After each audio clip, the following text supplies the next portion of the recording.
पागलपुर नाम का एक गांव है जहां बहुत सी अतरंगी और अजीब किस्म के लोग रहते। शायद इसलिए उस गांव का नाम ऐसे पड़ गया होगा। उस गांव के हाईवे के पास ही एक ढाबा था। उसके मालिक का नाम परमेश था। उसमें थोड़ा पागलपन होने की वजह से गांव के सभी लोग उसे पागल परमेश करके बुलाते। उसके ढाबे पर मिलने वाली देशी मुर्गी से बनी तरह तरह की खानी पीने की चीजें लोग बड़े चाव से खाते। वे चीजें बहुत ही स्वादिष्ट होती, इसलिए वहां ग्राहकों की भारी भीड़ उमड़ पड़ रही थी। उसका पागलपन क्या था ये भी सुन लीजिए। उसने ढाबे पर बहुत सारा पैसा खर्चा करके स्मोक डिटेक्टर्स लगवा रखे थे। ढाबे के प्रवेश द्वार एक बोर्ड लगा हुआ था, नो स्मोकिंग अनलिमिटेड फाइन। क्यों परमेश जी, ये स्मोकिंग डिटेक्टर्स तो मैंने बड़े बड़े शॉपिंग मॉल में और बड़े बड़े स्टार होटलों में देखे हैं। अगर वह आग भी लग जाए तो करोड़ों का नुकसान हो सकता है, इसलिए वो लोग इसे लगवाते हैं। पर आपका तो ये मामूली टीन का ढाबा है, अगर कभी आग भी लग गई तो सब आसानी से बाहर भाग सकते हैं ना, फिर इसमें क्यों इतना खर्चा करवाया? यहाँ आग लगने से डर से मैंने ये सेटअप नहीं करवाया भाई साहब। मुझे सिगरेट के धुएं से सख्त नफरत है। सिगरेट और सिगरेट पीने वाले से मुझे बहुत चिढ़ है, इसलिए सेटअप करवाया है।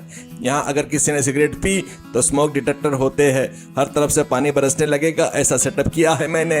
अरे भाई, भला ढाबे पर कौन मूर्ख सिगरेट पिएगा? और अगर किसी ने सिगरेट पी भी ली तो सिर्फ उसे समझाना काफी है ना। एक की वजह से अगर पूरा ढाबा भीग गया तो कितना नुकसान होगा। इसलिए तो मैंने स्मोकिंग बोर्ड के नीचे फाइन अनलिमिटेड लगवाया है। जितना भी नुकसान होगा वह सिगरेट पीने वाले से वसूल किया जाएगा। अब समझ में आया कि गांव वाले तुम्हें उस नाम से क्यों बुलाते हैं। किस नाम से बुलाते हैं? परमेश पागल ही ना। अरे पागल तो वो लोग हैं, मेरा ढाबा मेरी मर्जी। वैसे आप यहाँ पर खाना खाने आए हैं या आप सवाल पूछने आए हैं? पहले अपना काम देखिए। ऐसा चिढ़ते हुए कहा। वह ग्राहक अपना सिर पीटते हुए वहां से चला गया। परमेश के अंदर एक चोर बुद्धि थी। वह काउंटर पर फोन पर बात करने का नाटक करता और बिल के पैसे देने वालों को जानबूझकर कम पैसे वापस लौटाता। उसे नियमित रूप से चिकन की सप्लाई करने वाले व्यापारी से भी वह दाम कम करने के लिए हमेशा झगड़ा करता रहता। एक दिन चिकन सप्लायर का पारा चढ़ गया। देखिए, आपको लेना है तो लीजिए, नहीं तो मत लीजिए। अगर मैं अपनी मुर्गी के दाम कम कर दूंगा तो मैं कैसे जीऊंगा? आप अगली बार इस तरह परेशान किया तो अच्छा नहीं होगा। इस बात पर परमेश को गुस्सा आता है। इसी गांव में रवि वर्मा नाम का और एक पागल रहता था। उसे लगता था कि वह बहुत बड़ा चित्रकार है। उसके द्वारा बनाई गई तस्वीरें देखने को तो क्या, खुद को भी उसे समझ में नहीं आती। वह सुबह उठते ही अगर पेंटिंग बनाना शुरू करता तो वह कब पूरी होगी यह कोई नहीं जानता। असल में किस चीज की तस्वीर बना रहा है यह समझ में न आने के कारण उसके नौकर भी अपने बाल नोच लेते। पेंटिंग पूरी होने के बाद वह अपने नौकरों से पूछता, ओए लड्डू, ये क्या है और इसका मतलब क्या है? जरा तुम बताओ तो सही। लड्डू सिर खिजाते हुए, मैं जो भी बोलूंगा आप उसे गलत कहेंगे, इससे अच्छा है कि आप खुद ही बता दीजिए। अरे मैं तो अपना असली नाम भी भूल चुका हूँ। रवि वर्मा जैसे महान चित्रकार बनने की चाह में मैंने अपना यह नाम रखा है, और ऐसे महान कलाकार की बनाई पेंटिंग तुम्हें समझ में नहीं आ रही है? तुम इससे बताओ ये क्या है। लड्डू मनी मन सोचने लगा। हाँ, रवि वर्मा नाम रख लेने से क्या कोई रवि वर्मा बन जाता है? गधा कहीं का। अगर नहीं बताया तो यह पीछा नहीं छोड़ेगा। ये ऐसा लग रहा है जैसे मुर्गी ने अंडा देने के बाद पागल होकर अपने पैरों से जमीन को कुरेद दिया है। अपना मुंह बंद रखो लट्टू। कला की कदर न करने वाला नीच निकृष्ट आदमी। इसमें एक माँ और एक बच्चा एक दूसरे से लिपटे हुए हैं। उन घुमाव का यह अर्थ है। एक माँ अपने बच्चे से कितना प्यार करती है और बच्चा अपनी माँ से कितना प्यार करता है। क्या तुम्हें इस पेंटिंग में नहीं दिख रहा है क्या?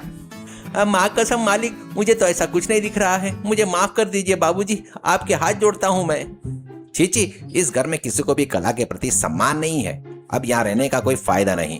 मैं अपनी पेंटिंग की इस गांव में एक आर्ट एग्जीबिशन लगाऊंगा और इस दुनिया को दिखाऊंगा कि मैं कौन हूँ। अगर ऐसा अनर्थ हो गया तो जैसे कोरोना में लॉकडाउन लग गया था वैसे ही लोग घरों से बाहर आना बंद कर देंगे, भगवान की कसम। रवि वर्मा ने अपनी पेंटिंग की प्रदर्शन लगा दी। वहां आकर जिसने भी उन पेंटिंगों को देखा उसमें से कुछ लोग चक्कर आकर गिर पड़े।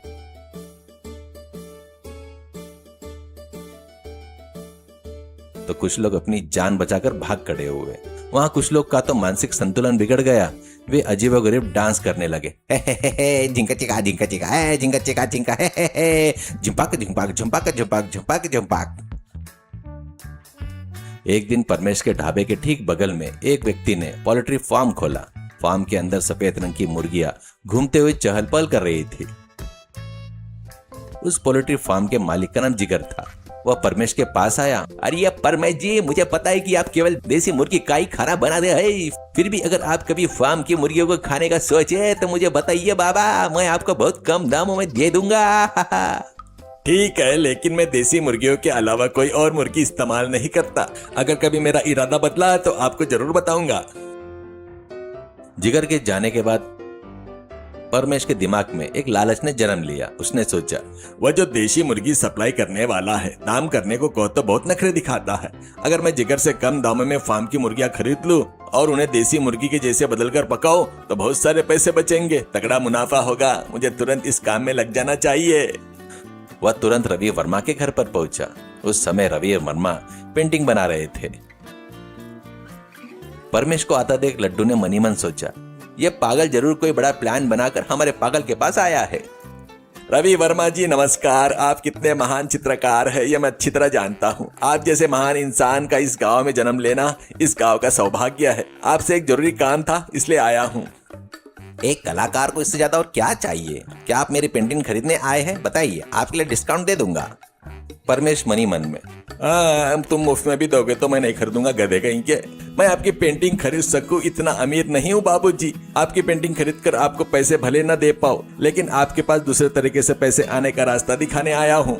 लड्डू ने फिर से मन में सोचा, यह कोई जरूर कोई बड़ा घोटाला करके हमारे मालिक को फंसाने वाला है। मेरा मुंह बंद रखना ही बेहतर है। मेरे पास से तो पैसे हमेशा जाते हैं, कभी आने का नाम नहीं लेते। पिछले दिनों में एग्जीबिशन लगाई थी, उसमें एक भी मूर्ख ने पेंटिंग नहीं खरीदी। आखिरकार हॉल का किराया भी मुझे ही अपनी जेब से भरना पड़ा। खैर बताइए, आप किस काम की बात कर रहे थे? क्या काम है? कुछ ज्यादा नहीं बाबूजी। आप जो पेंटिंग कागज पर बनाते हैं उसे बस जिंदा पक्षी पर बनाना होगा। बस इतनी सी सिंपल सी बात है। रवि वर्मा आश्चर्य से, जिंदा पक्षी पर पेंटिंग बनानी होगी, कागज पर नहीं? हाँ बाबूजी, मैं रोज कुछ सफेद फार्म की मुर्गी आपके पास लेकर आऊंगा।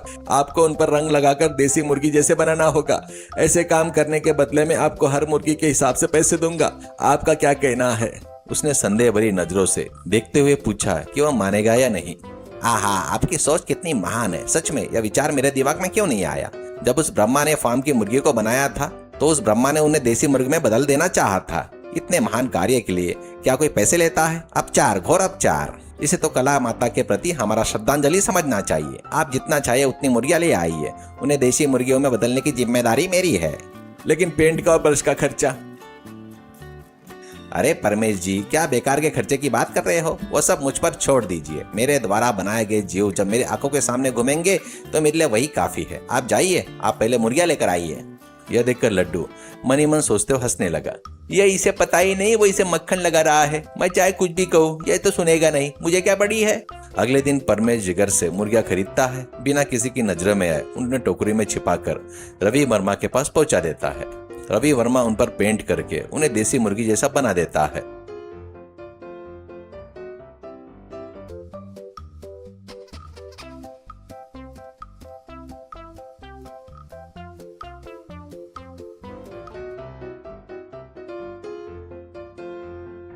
परमेश उन्हें वापस टोकरी में रखकर अपने ढाबे पर लेकर आता है।